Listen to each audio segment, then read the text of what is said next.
दोस्तों दोपहर के 11 बजे का समय था। माँ के कमरे से लगातार इस तरह की आवाजें आ रही थी।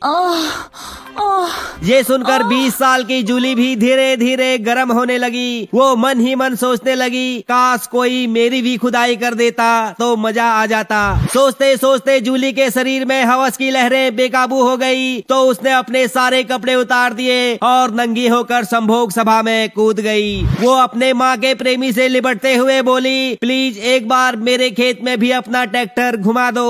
ऑपरेटर ने कहा, तुम मेरी बेटी समान हो, मैं तुम्हारी कैसे ले सकता हूँ। तो जूली गुस्से में बोली, अगर तुमने मेरे खेत की खुदाई नहीं की तो मैं अभी जाकर पापा को सब कुछ बता दूंगी। ये सुनकर जूली की माँ सरिता देवी घबरा गई। उसने अपने ऑपरेटर को आदेश देते हुए कहा, ठोक दो। फिर क्या था, ठुकाई ऑपरेटर दिनेश यादव ने बिना वक्त जाया किए जूली का भी गेम बजा दिया, जिसके बाद ये सिलसिला लगातार चलता रहा। कालूदास के दुकान में जाते ही उसकी पत्नी सरिता और बेटी जूली सज धज कर दिनेश यादव का इंतजार करती थी। दिनेश यादव का तो क्या कहना, वो हाथी की तरह बलवान था। बिस्तर पर दोनों माँ बेटी का गाज निकाल देता था। ये तीनों जवानी का फुल मजा लूट रहे थे। इन्हें चारों तरफ मजा ही मजा नजर आ रहा था। लेकिन कहते हैं वक्त बदलने में देर नहीं लगती है, और आज ये तीनों जेल में अपने नाजुक हाथों से ओवरटाइम करवाने पर मजबूर हैं। दोस्तों अब आप सोच रहे होंगे कि हमारे देश में सेक्स करना अपराध तो नहीं है, अपनी मर्जी से कोई महिला गधे को भी अपने ऊपर चढ़ा सकती है। दिनेश यादव तो आखिर इंसान था, फिर इन तीनों ने ऐसा क्या किया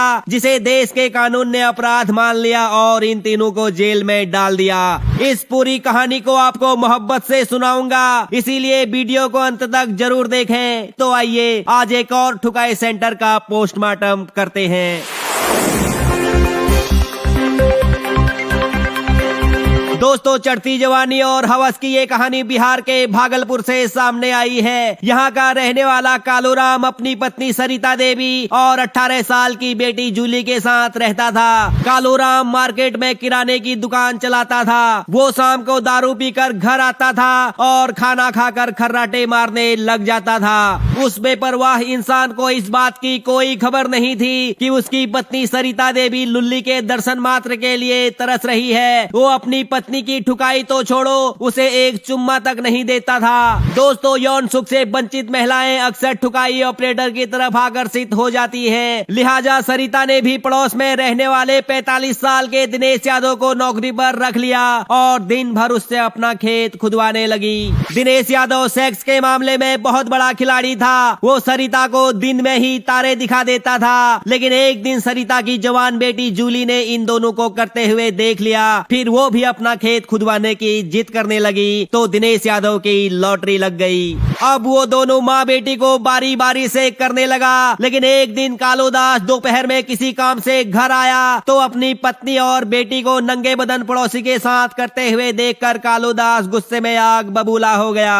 कालूदास ने डंडा उठाया और इन तीनों को पेलना शुरू कर दिया। लेकिन कुछ ही देर में बाजी पलट गई और ये तीनों कालूदास पर भारी पड़ गए। इन्होंने गला दबाकर कालूदास को मौत के घाट उतार दिया और रात में उसकी बॉडी को घर के आंगन में ही दफना दिया। उसके ऊपर पेड़ पौधे लगा दिए। इस हत्याकांड को हुए कई दिन बीत गए, किसी को कुछ पता नहीं चला। दिनेश यादव दोनों माँ बेटी की ठुकाई बराबर करता रहा। लेकिन जब पड़ोसियों ने देखा कि कालूराम ने कई दिनों से अपनी दुकान नहीं खोली और उसके आंगन से बदबू आ रही है, तो उन्होंने पुलिस को सूचना दी। पुलिस ने मौके पर पहुंचकर आंगन की खुदाई की तो कालूराम की सड़ी गली लाश बरामद हो गई। इसके महज आधे घंटे के अंदर पुलिस ने हत्याकांड का खुलासा कर दिया। फिर दोनों माँ बेटी और ठुकाई ऑपरेटर दिनेश यादव को मोहब्बत से जेल भेज दिया। तो दोस्तों उम्मीद करता हूँ चढ़ती जवानी और हवस की इस कहानी को आप भली भांति समझ गए होंगे और ये भी समझ गए होंगे कि अवैध संबंधों का अंत हमेशा खौफनाक होता है। इसीलिए सभी देशवासियों से अनुरोध है कि कृपया कभी किसी के साथ अवैध संबंध ना बनाएं। सेक्स सिर्फ और सिर्फ पति पत्नी के साथ ही करें, नहीं तो मुट्ठ मार के चुपचाप सो जाएं। धन्यवाद।